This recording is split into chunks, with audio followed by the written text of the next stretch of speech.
Então veja, nós estamos falando que casamento, que família envolve negociação, envolve estratégia, envolve oportunidade e um objetivo.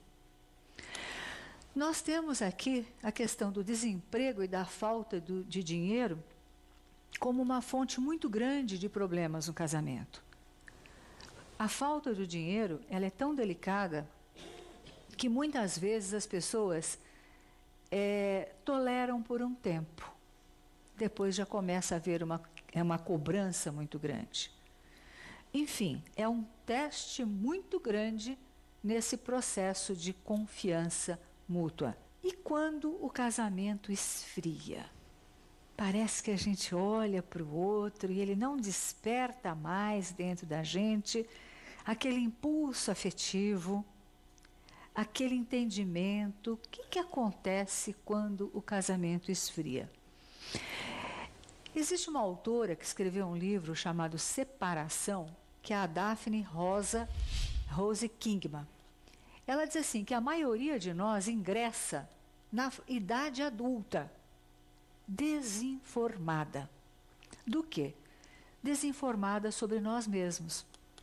Inconsciente sobre todas as influências, pessoas e cenários que nos moldaram. Ou seja, nós vamos para um casamento sem saber de fato quem nós somos. E se nós não sabemos quem nós somos, como é que nós vamos saber o que é melhor para nós? Como é que eu vou conviver com uma pessoa que eu acho que é boa para mim, mas eu não sei se ela será realmente boa para mim? Então, quando essa autora fala sobre separação, ela fala dessa desinformação, dessa falta de informação que só pode ser suprida pelo autoconhecimento.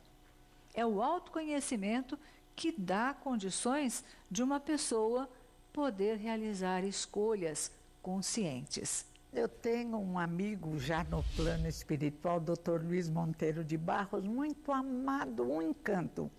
E quando ele fazia palestra sobre o casamento, eu ficava na FESP, eu era criança, eu ficava parada.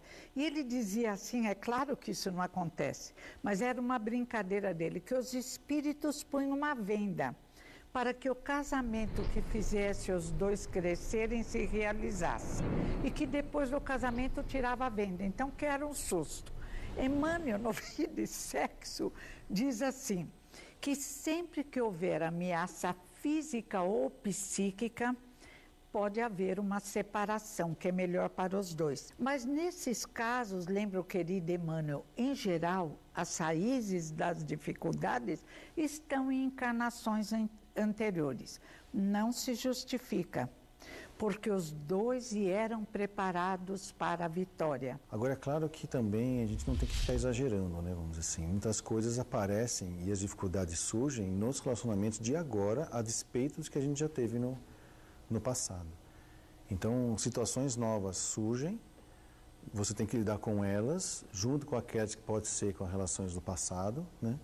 E sempre com aquela ideia de que não tem o certo ou o errado, é aquilo que é possível ser feito, e os relacionamentos ajudam nos crescimentos pessoais de cada um dos lados. Então não é para quem vê quem ganha e quem perde, né? Não é certo ou errado, é o que é possível. E muitas vezes conviver com uma dificuldade em relação ao cônjuge, por exemplo, é que é o meu treinamento para aquela minha necessidade psicopedagógica de aprendizado, inclusive a nível biológico, a nível psicológico, social e espiritual. O casamento, então, seria um processo evolutivo? Sim, seria. Porque nós somos selvagens. Então, por exemplo, em sociedade, se nós abolíssemos todas as leis, como seria? Nós, por exemplo, normalmente comparamos o Brasil com os Estados Unidos, né? Que lá as pessoas aparentemente cumprem a lei de maneira maior. Aí questiona, porque eles são mais educados, são mais evoluídos? Não, porque a aplicação das sanções legais é mais eficiente, não é? Então, se você abusa do consumidor, imediatamente você vai ter a aplicação de uma pena, não demora muito, o que faz com que vale a pena você manter a lei. Então, qual foi o objetivo da institucionalização do casamento? Inicialmente, era garantir as posses, né? Mas hoje em dia, o casamento legal, ele estabelece o quê? Direitos e deveres do cidadão diante dessa sociedade. Então, o casamento legal tem uma função social? Sim. Disciplinar os instintos, disciplinar as tendências egoístas, disciplinar as tendências possessivas que nós trazemos dentro de nós. Então, se a gente não faz isso espontaneamente, a gente faz sob pressão legal. Agora, ele será necessário em todos os processos? Não, à medida que a gente evolui e sai desse nível de selvageria, não vai precisar mais de um instrumento legal para determinar aquilo que você deveria fazer. Então, à medida em que nós evoluímos como pessoas, como seres vivos, vamos deixar de ter uma pressão para cumprirmos os nossos deveres, porque faremos isso com tranquilidade. E como é que o Espiritismo vê o casamento? É tão importante que no Livro dos Espíritos ele aparece como resposta dada pelos Espíritos superiores como uma das maiores instituições criadas pelo homem. O casamento é realmente uma criação humana importantíssima, porque através do casamento o homem, além dele crescer, conforme foi feita a pergunta, ele dá chance, abre as portas da reencarnação. Então é importante que, agregados a esses valores que o Espiritismo nos passa, na estrutura de um casamento, onde os filhos possam ter segurança, afeto, uma educação, encaminhamento, exemplos de vida e também uma orientação espiritual. Então existe essa possibilidade e é assim que o Espiritismo nos coloca o casamento como mais uma ferramenta de evolução e de progresso. Então, um casamento saudável parte-se do princípio de que nós estamos saudáveis, nós estamos procurando o nosso eixo, o nosso centramento, o nosso equilíbrio, a nossa harmonia. Você sabia que o Transição na TV é apenas uma pequena parte de tudo aquilo que produzimos para você? Acessando o nosso site de seu computador, smartphone ou tablet, você encontra centenas de programas em alta definição, cursos em vídeo, podcasts, livros para download e muito mais. Então lembre-se, o Transição começa na TV, mas continua sempre com você.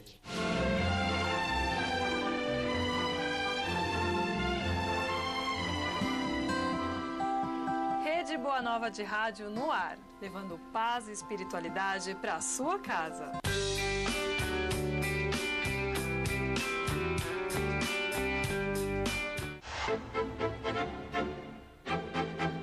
Para manter um relacionamento, um casamento saudável, primeiro você observa você mesmo, como é que é o seu casamento com você.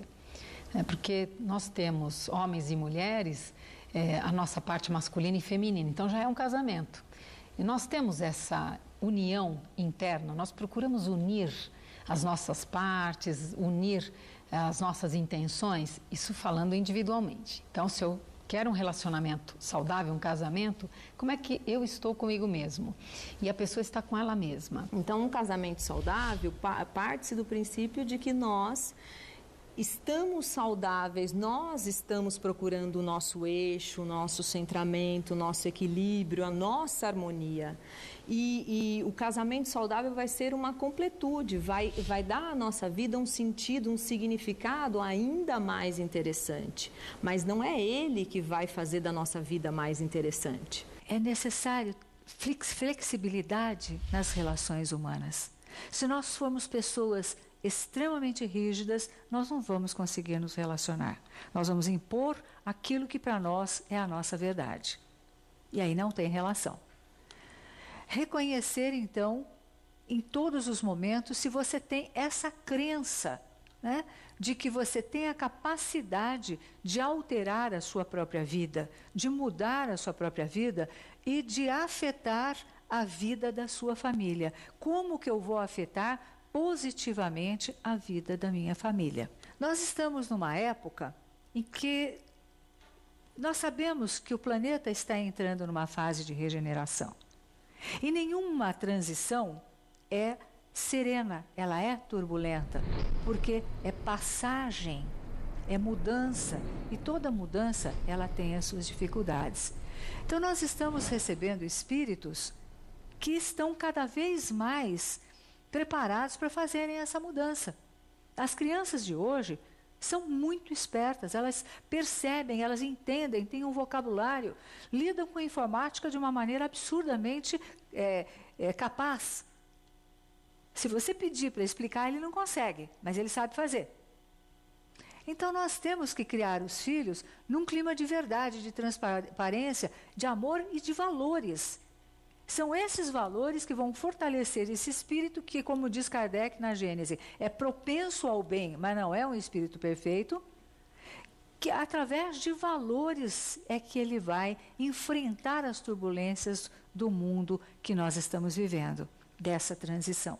Porque a partir do momento que nós nos aceitamos, reconhecemos aquilo que temos de bom, com as nossas luzes, com as nossas sombras, nós vamos poder ver no outro também essa pessoa que está encaminhada, tão imperfeita quanto nós, e que está procurando acertar. Certamente o diálogo sempre é o melhor caminho. E aí, no segundo momento, como é que o casal pode estar, então, vivendo um relacionamento saudável? Primeiro, respeitando as individualidades, respeitando o outro e a história do outro, porque muitas vezes as pessoas se amam, mas elas não respeitam as famílias.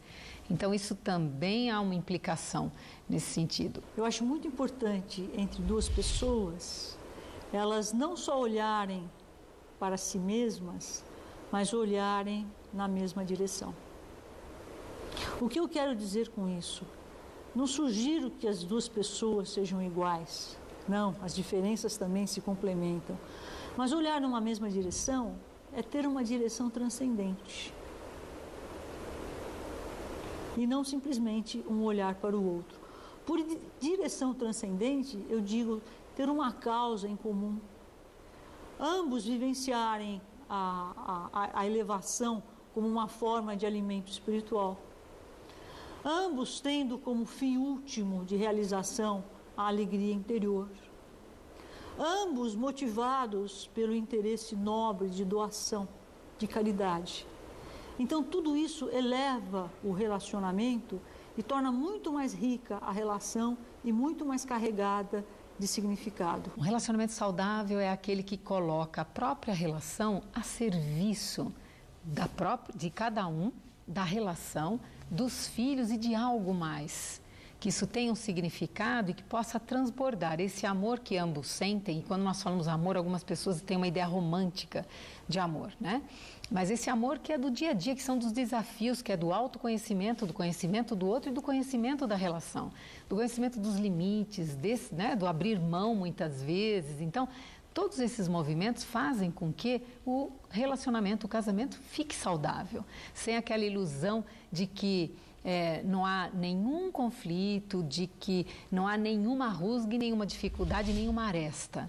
Ainda não vivemos esses tempos aqui na Terra, que é um planeta ainda em transformação. E lembrar que o lar é o lugar mais querido da Terra. Mas ele é o centro, mas ele não é o limite dos afetos. Quando eu constituir uma família saudável, uma família amorosa, então eu tenho como expressar isso, contagiar e impactar o mundo em que eu vivo.